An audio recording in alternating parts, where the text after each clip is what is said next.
Good morning friend, मैं हूँ उषा ध्रुवे अमरावती महाराष्ट्र से और वेलकम है आपका अपने चैनल गार्डनिंग विद उषा पे। तो प्रजासत्ताक दिन कल हुआ था और उसकी सभी को ढेर सारी शुभकामनाएं। मुझे वक्त नहीं मिल पाया। और उसके बाद ये देखिए, आज सुबह से इन फ्लावर्स को देखिए, बहुत ही प्यारे ये लग रहे हैं फ्यूशिया के फ्लावर। और ये बाकी और जो दूसरा कलर था वो भी अब खिलने वाला है। और इसकी देखिए कलियाँ कितनी बड़ी बड़ी सी है, लेकिन इसके खिलने में 8-10 दिन या उससे 15 दिन तो लग ही जाते हैं। तो आज का प्लांट है जिसकी हम केयर कैसे करेंगे, इसके बारे में जो वीडियो है उसका नाम है पैंसी। तो ये सीजनल प्लांट है और ये अप्रैल महीने तक खिलता रहता है और बहुत ही प्यारे प्यारे और इतने सारे फ्लावर्स आते हैं इनमें। तो आप अगर इसे नर्सरी से ले आते हैं तो अभी भी आपके पास ये 3 महीने तक चलेगा और बहुत ही अच्छी ये फ्लावरिंग करेगा। तो इसकी केयर करना कोई मुश्किल बात नहीं है। और जैसे कि आप देख रहे हैं, इस छोटे से पॉट में ये 5 इंची का पॉट है जो मैं 10 रुपीज़ में लेती हूँ। तो इस पॉट में ये सारे प्लांट लगे हुए हैं और इसको कुछ बड़े गमले की रिक्वायरमेंट नहीं होती है। इस तरह से आप बिल्कुल छोटे से देखिए, इस तरह के गमले में आप इसे लगा सकते हैं। और जैसे मैंने सॉइल मिक्स बनाई है सभी प्लांट के लिए, तो उसी तरह से इसके लिए भी सॉइल मिक्स आपको बनानी है, यानी 7:1 का रेशियो लेना है। क्योंकि इसको मॉइस्ट मिट्टी तो पसंद है, लेकिन ज़्यादा गीली मिट्टी अगर रह जाती है तो ये प्लांट भी फंगस लग के मर सकता है। तो इस वजह से वेल ड्रेन जो सॉइल आप बना सकते हो उस तरह का सॉइल बनाइए। और जहाँ पर बहुत ज़्यादा धूप होती है वहाँ पर, जैसे मैं 7 पार्ट मिट्टी लेती हूँ, तो आप वहाँ पे 10 पार्ट मिट्टी लीजिए। और जहाँ पर बहुत सारा पानी यानी बारिश और ठंड रहती है, तो वहाँ पे आप ये इसका जो रेशो है तो वो 7:1 का रेशो रख सकते हैं। 7:1 यानी 7 पार्ट मिट्टी, 1 पार्ट कोकोपीट, 1 पार्ट कंपोस्ट और 1 पार्ट सैंड। और बाकी थोड़ा जो भी आपके पास फर्टिलाइज़र है वो आप मिट्टी में मिक्स करके लीजिए। और 1 महीना तक आपको इसको कुछ भी देना नहीं है। तो जब से मैंने इसे लिया है, और ये मैं सैपलिंग लाई थी कुछ 5, मुझे कुछ 12 और 12 रुपीज़ के मिले थे ये सैपलिंग। और उसके बाद इसे 1 महीने में देखिए इतने सारे अच्छे से फ्लावर आए हैं। और ये कुछ नया पौधा ऐड किया था जो अभी भी छोटा है, बहुत ही छोटी सी सैपलिंग थी इसकी। तो अभी भी ये दी फ्लावरिंग करना है। और इसका सीड स्पॉट कैसे होता है ये मैं आपको दिखाती हूँ। तो यहाँ पे बनते हैं सीड्स। तो जैसे ही फूल खिल जाता है पूरा और उसके बाद उसकी जो पेटल है वो गिरने लगते हैं, तो उसके बाद सीड स्पॉट जो होते हैं तो वो क्या, अगर वहीं पे अगर सीड्स बनने देते हैं तो प्लांट की ग्रोथ रुक जाती है। तो इस तरह से अगर आप जितने भी स्पेंट फ्लावर है वो अगर आप कट कर देते हो, रिमूव कर देते हो, तो उसके बाद ये प्लांट जो है वो नीचे से बेबी प्लांट नए नए शूट्स निकालता है और ये पौधा इतना बुशी हो जाता है। तो सिर्फ इसका एक यही फंडा है कि आपको इसके जो मुरझाए फूल हैं उनको सभी को वक्त से रिमूव करना है, इस तरह से। और बिल्कुल जल्दी ये बहुत ही कट हो जाता है, इसका जो ब्रांच है ये। तो किसी भी फ्लावर के अगर ज़्यादा फ्लावर पाना है तो आपको ये काम करना है। और नीचे से जो भी येलो पत्ते हैं या जो भी मिट्टी से लगे हुए पत्ते जो होते हैं वो आपको बिल्कुल हफ्ते या 10 दिन में देखना पड़ेगा। और जितने भी ऐसे पत्ते जो मिट्टी से लगे हुए हैं जो येलो हो रहे हैं, तो वो आपको पत्ते वहाँ से कट करने होंगे जो ज़मीन को जो मिट्टी को टच करते हैं, नहीं तो इससे भी फंगस लग सकता है। तो बिल्कुल थोड़ी सी टिप्स होती है, केयर टिप्स, बहुत ज़्यादा कुछ कठिन नहीं होता है प्लांट की केयर करना। इस तरह से आप पौधे को देखिए बिल्कुल साफ़ रखिए। और यहाँ से ये स्टेम आप कटिंग भी लगा सकते हो। मैंने हालांकि इसकी कटिंग नहीं लगाई है, लेकिन इसकी कटिंग भी लग जाती है। और एक बार मैंने कट हुआ जो ब्रांच थी वो लगा दी थी और वो भी बहुत अच्छे से ग्रो कर रही थी। लेकिन मेरे पास पहले इतने सारे प्लांट हैं और फिर इनको कटिंग को अगर लगाती हूँ तो फिर इन्हें पॉट देना और बहुत सारा काम बढ़ जाता है। इस वजह से मैं कटिंग नहीं लगाती हूँ।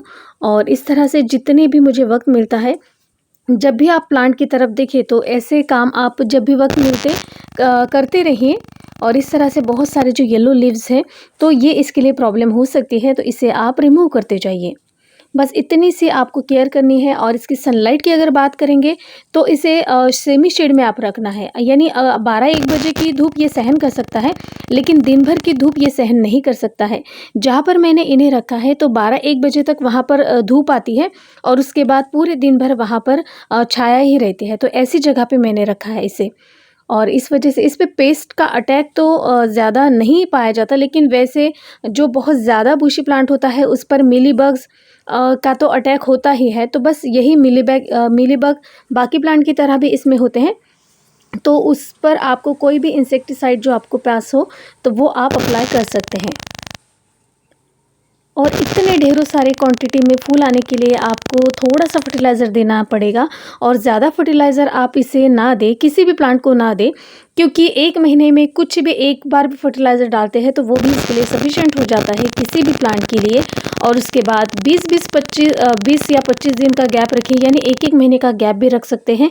और इस तरह से ड्राई फर्टिलाइज़र, और पहले तो मैं देती थी महीने में 2 बार, लेकिन उससे भी मैंने फिर 20-20 दिनों के बाद ड्राई फर्टिलाइज़र, उसके बाद लिक्विड फर्टिलाइज़र, ऐसा मैंने कुछ बनाया था अपना जो प्लांट को फर्टिलाइज़र देने का जो एक क्या कहते हैं उसे, टाइम जो होता है वो बनाया था। लेकिन अब तो वो भी मैंने बहुत ज़्यादा बढ़ाया है, 20 से कभी-कभी ज़्यादा भी दिन हो जाते हैं तो उनमें मैं फर्टिलाइज़र नहीं डालती हूँ, लेकिन फिर भी इनके लिए थोड़ा सा फर्टिलाइज़र जो होता है सफिशिएंट हो जाता है, तब ये इतने सारे क्वांटिटी में फ्लावरिंग करते हैं।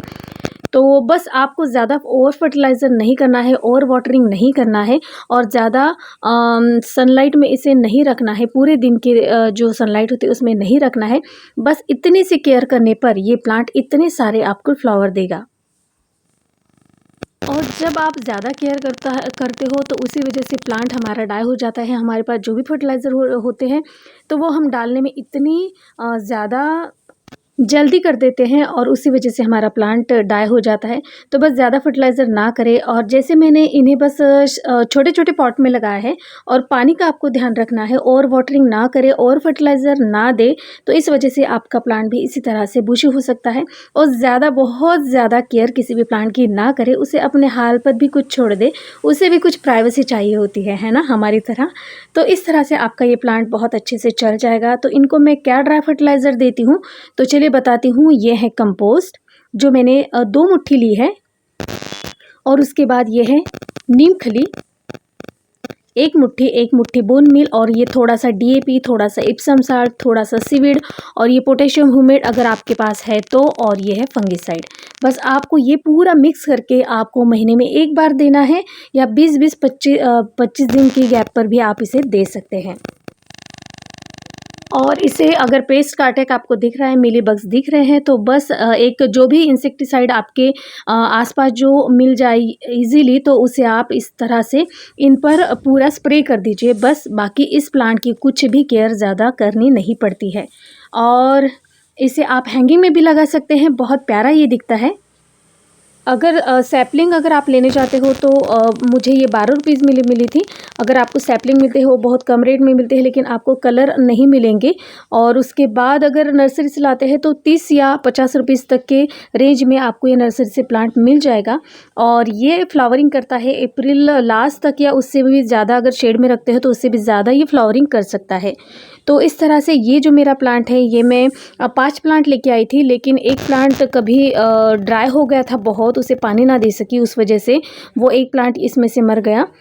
तो इसके बाद का जो वीडियो होगा वो होगा ये वाले विंग का फ्लावर, जो अभी बहुत ही अच्छी फ्लावरिंग कर रहे हैं। ये मेरा पुराने प्लांट है सभी। तो इस तरह के फ्लावर अगर आपको पूरे समर में पाना है तो अभी से आपको इसकी तैयारी करनी होगी।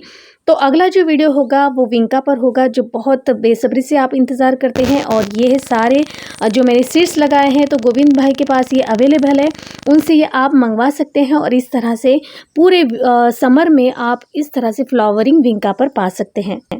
तो फ्रेंड्स, आज की वीडियो कैसी लगी प्लीज़ मुझे कमेंट्स कीजिएगा। वीडियो अगर अच्छी लगती है तो प्लीज़ मेरे चैनल को लाइक और सब्सक्राइब ज़रूर कीजिएगा।